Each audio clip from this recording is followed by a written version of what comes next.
Kapitulli 1. Si të jesh mirë dhe të vazhdosh të jesh mirë gjatë gjithë kohës. Unë kam ardhur që të kenë jetë e ta kenë me bollëk. Ungjilli sipas Gjonit 10:10. Jetesa triumfuese. Ti mundesh që të jesh mirë dhe të vazhdosh të jesh mirë, e kësaj ta drejtosh dhe kontrollosh jetën tënde që të mund të jetosh me një ndjesi të mrekullueshme dhe fitimtare shëndeti dhe gjallërie. Burrat dhe gratë po zgjohen vazhdimisht ndaj faktit se gjendja e tyre fizike përcaktohet kryesisht nga emocionet e tyre. Jeta jote emocionale përcaktohet nga mënyra se si ti mendon gjatë gjithë kohës. Vitin e kaluar, gjatë një vizite në Bermuda, takova një burr në hollin e hotelit, i cili më tha se ishte mbi 90 vjeç. Më duke i paepur, plot energji, jetë, gjallëri dhe entuziazëm. Fytyra e tij shkëlqente nga gëzimi dhe të qeshurat. E pyeta se si, në atë moshë mbi të 90-tat, ai arrinte të ndihej aq vital, vigjilent dhe energjik. Ai u përgjigj: "Është shumë e thjeshtë. Unë thjesht refuzoj të shqetësohem ose të tensionohem. Unë jam plot dashamirësi për të gjithë njerëzit. Nuk mbaj mëri, kam falur veten dhe të tjerët dhe jetoj me Zotin dhe Zoti jeton te mua." Për 15 minuta çdo mëngjes kur zgjohem, imagjinoj se Zoti derdh energjinë, fuqinë, forcën, gëzimin, dashurinë dhe bukurinë e tij në çdo qelisë të trupit tim, duke rigjallëruar dhe ripërtërir të gjithë qenjen time. Unë i dorëzohem atij dhe fuqia e plot fuqishme rrjedh nëpër venat e mia dhe përmes shpirtit tim. Ai njeri nuk ishte sëmurur kurrë në jetën e tij. Ai nuk ishte një dietë të veçantë dhe hante gjithçka që i shërbente për veten e tij, për shëndetin e tij, ose që ja shërbenin në hotel.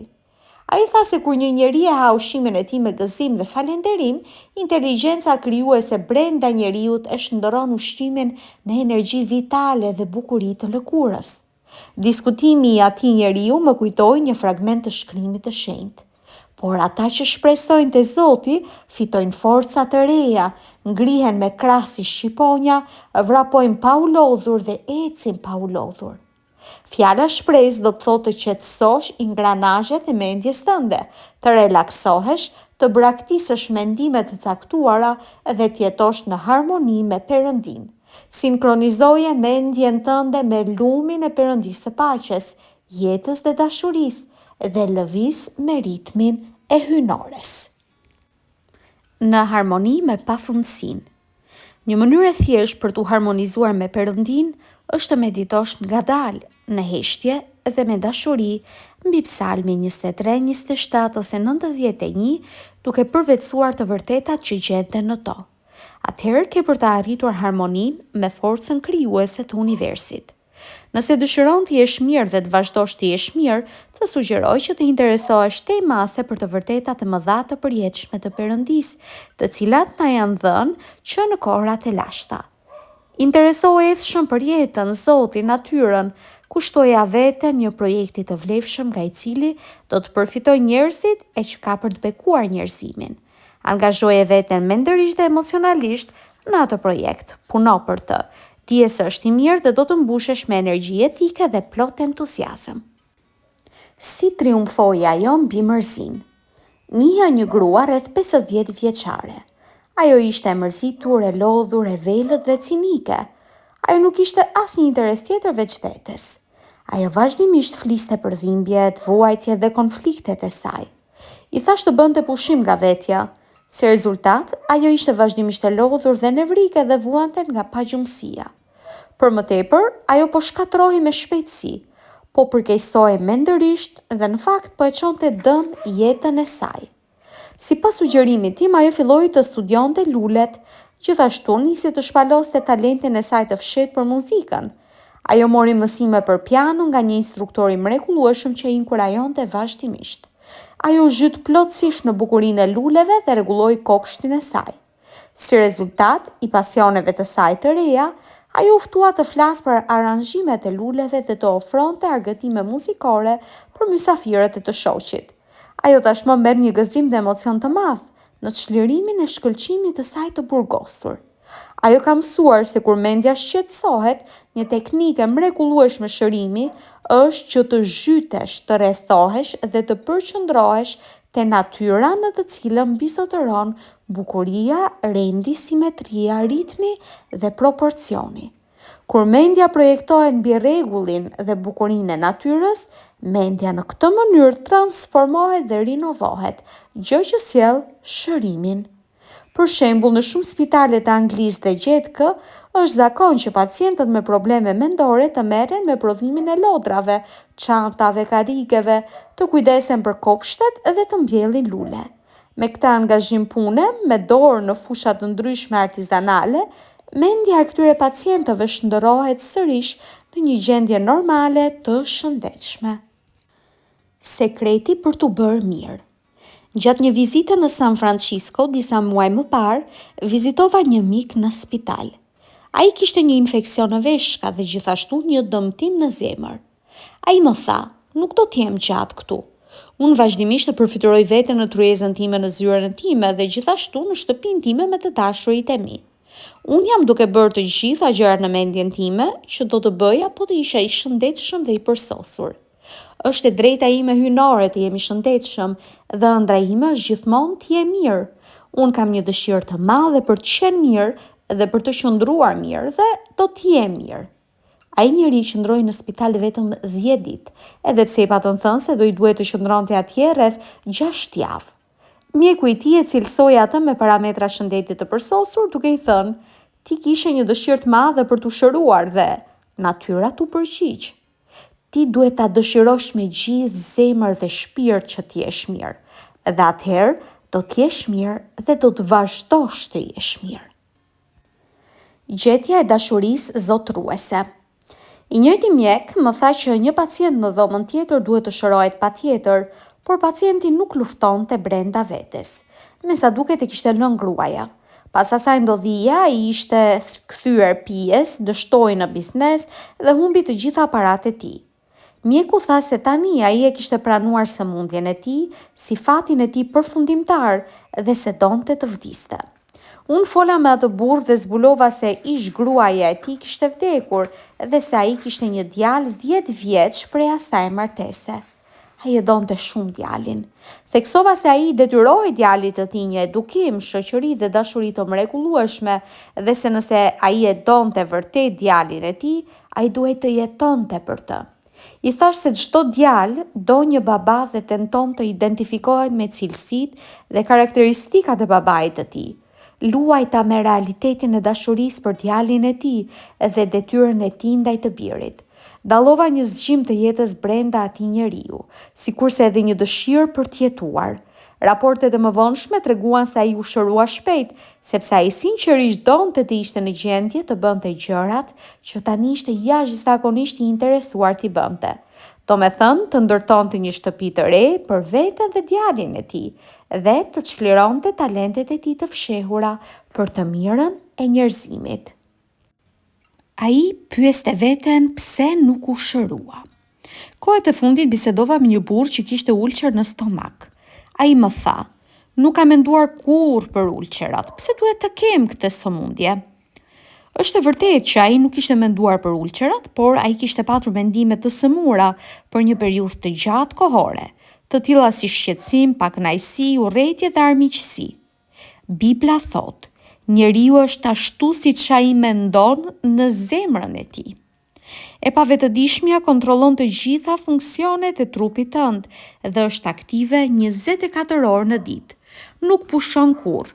Ajo drejton të gjitha funksionet jetësore të trupit, mendimet, ndjenjat dhe besimet e fshehura në të pavetëdijshme përfaqësojnë të menduarit e pavetëdijshëm ose të menduarit në zemër. Ai njeri ishte i sjellshëm, i dashur, miqësor dhe në dukje me natyrë të mirë nga pikpamja jashtme ose sipërfaqësore. Por brenda në shtresat më të thella të mendjes së tij, ai ishte një kazan që zinte, plot armiqësi dhe zemrim të ndrydhur. Kjo gjendje e mbytur e ndrydhur i shkaktoi ulçerat e tij, të cilat u shoqëruan me dhimbje torturuese. E megjithatë, njëjti burr përdorte pohime të shpeshta, të tilla si unë jam fëmia i përsosur i Zotit, unë jam një me të, prandaj jam i përsosur e tjerë.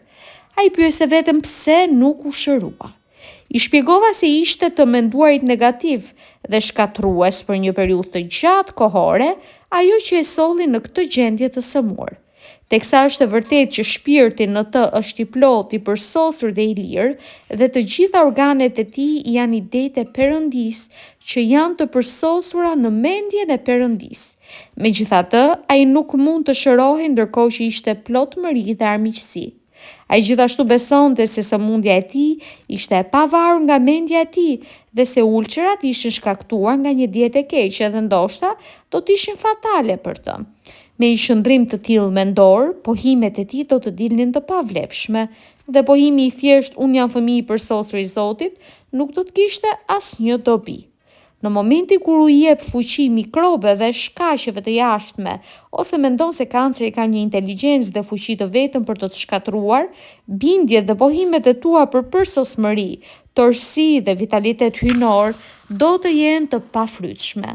Nuk është e dobishme të thuash Perëndia po më shëron tani, nëse beson thellë se sëmundja mund të vrasë. Ti duhet ta largosh frikën nga të gjitha situatat ku ajo shfaqet. Ulçer, kancer, artrit e tjerë janë gjendje të shpalosura nga jashtë dhe rezultatit menduarit të vetëdijshëm ose të pavetëdijshëm. Këto sëmundje nuk kanë inteligjencë apo fuqi për të lënduar apo shkatëruar. Për të arsyetuar në këtë mënyrë, ti duhet ta largosh frikën tënde dhe vetbesimi e besimi në fuqinë shëruese të Zotit ka për të pasuar. Teksa ti ndryshon mendjen tënde, ti ndryshon trupin tënd, sepse trupi yt është përmbledhja e mendjes. Kanceri u zhduk me shpejtësi. Kohët e fundit mora një letër nga një antar i organizatës sonë në të cilën ai thoshte: "Rasti im u diagnostikua si kancer i lëkurës. Thash me veten nuk kam frikë nga ai. E di që nuk ka fuqi. E kuptoj që është produkt i të menduarit të rrem dhe nuk do të ketë fuqi të vazhdojë të ekzistojë. Shfaqja në lëkurën time është fundi i kancerit. Tani po e lartësoj Zotin te mua dhe e di se mendimet e mia për botën, bukurinë dhe përsosmërinë duhet të shfaqen në situata të vështira." Vazhdova të mbaja këtë qëndrim dhe kanceri u zhduk me shpejtësi. Bëra vetëm 2 trajtime në spital, megjithse më kishin planifikuar terapi shumë më të gjatë. Ky njeri kishte qasjen e duhur. Ai zhduku plotësisht frikën nga kanceri nga mendja e tij edhe më pas pohoi tërësinë dhe përsosmërinë e tij.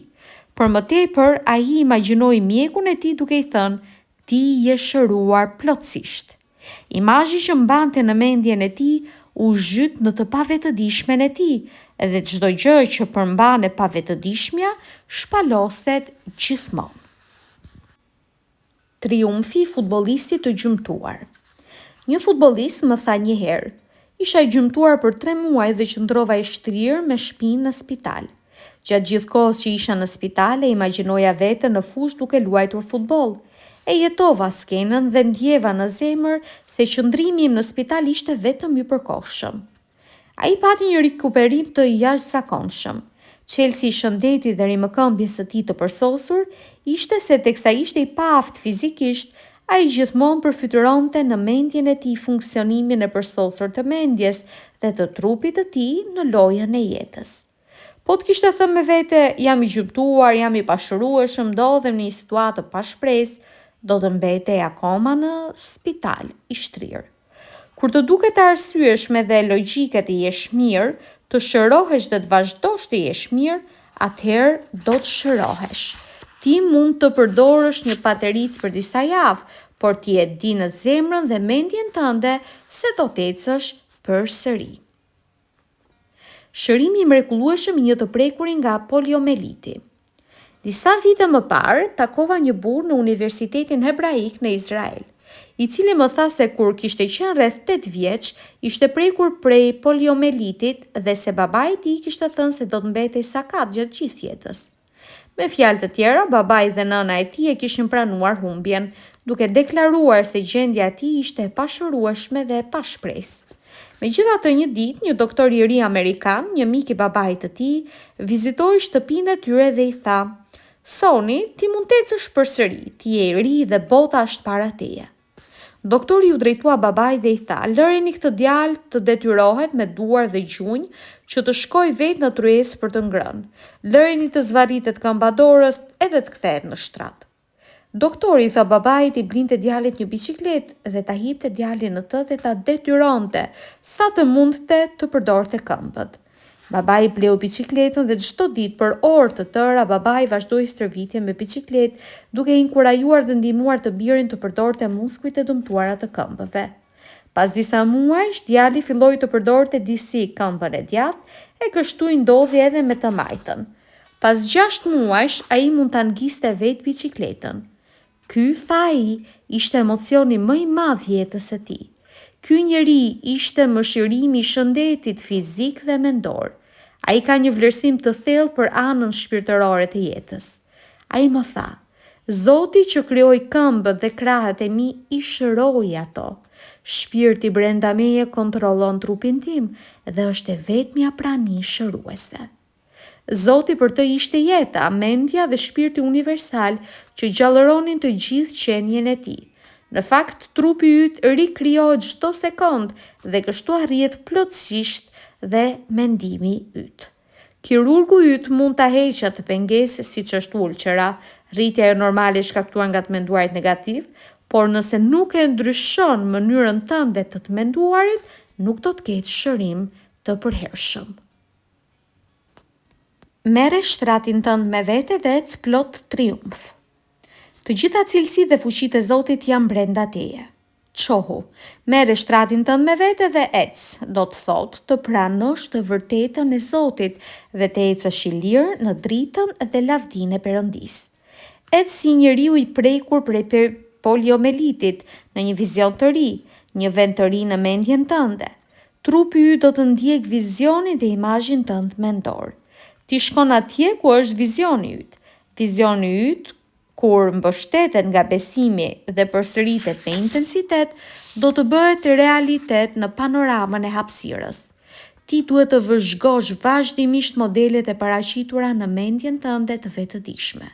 Nëse je i pakujdesshëm, i plogët, dembel dhe apatik, atëherë do të lejosh që mendimet dhe imazhet e mendjes të hyjnë te ti dhe mendja jote do të kontaminohet me pamje të shtrembëruara patologjike të mendjes së zakonshme te shumica e njerëzve të botës.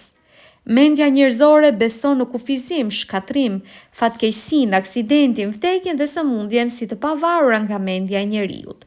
Kështu nevoja për lutje, për të pasur bashkësi të rregullt me Zotin dhe për të mbushur mendjen tënde me të vërtetat dhe parimet e përjetshme të Zotit nuk kanë për të ndryshuar. Kësaj, kështu themelohen besimet kundër të gjitha bindjeve të rreme të mendjes njerëzore. Ti je një fëmijë i Perëndisë dhe i destinuar një ditë të jesh ai që Perëndia dëshiron që të jesh. Një njeri i lumtur, një njeri i gëzuar, një njeri paqësor që hyn, siç thot apostulli Paul, në lirinë e lavdishme të bijve të Perëndisë. E gjithë fuqia dhe mençuria e Perëndisë janë te ty, duke të të mundësuar të ngrihesh mbi të gjitha problemet dhe duke të të pajisur me zotrim të plot mbi jetën tënde.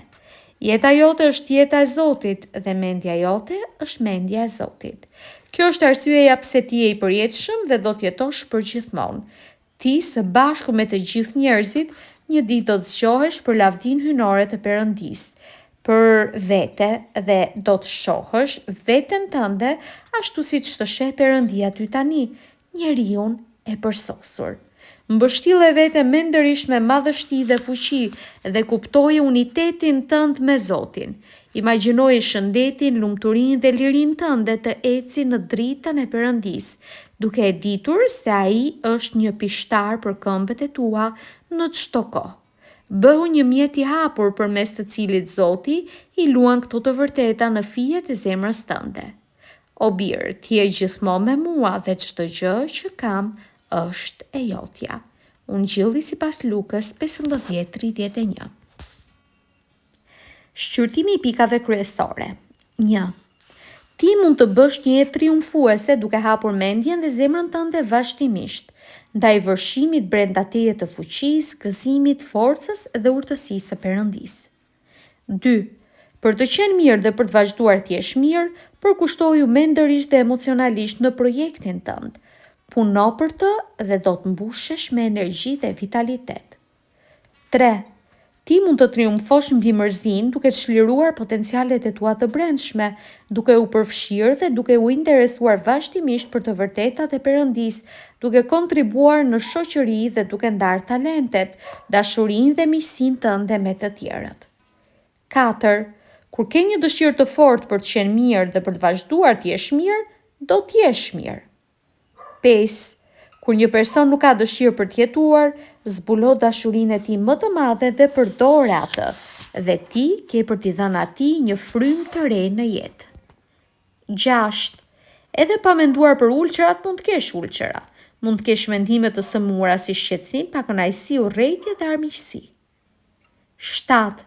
Për të shëruar një sëmundje malinje, ti duhet ta zbrazësh mendjen tënde nga çdo frikë dhe të kuptosh se është produkti i të menduarit të gabuar. Teksa ti ndryshon mendimet e tua, ti ndryshon trupin tënd. 8. Çelësi i shërimit të shpejtë nga sëmundja është të kuptosh se sëmundja është e përkohshme, e më pas imagjino një pamje të gjallë të vetes në punën tënde të zakonshme. 9. Edhe pse i paralizuar, duhet kuptosh se inteligjenca e pafund që e krijoi trupin tënd mund ta shërojë atë. Kështu që këmbë ngul mendërisht dhe fizikisht dhe mrekullia do të ndodhë. 10. Trupi yt do të ndjek vizionin tënd mendor. Ti shkon atje ku është vizioni yt.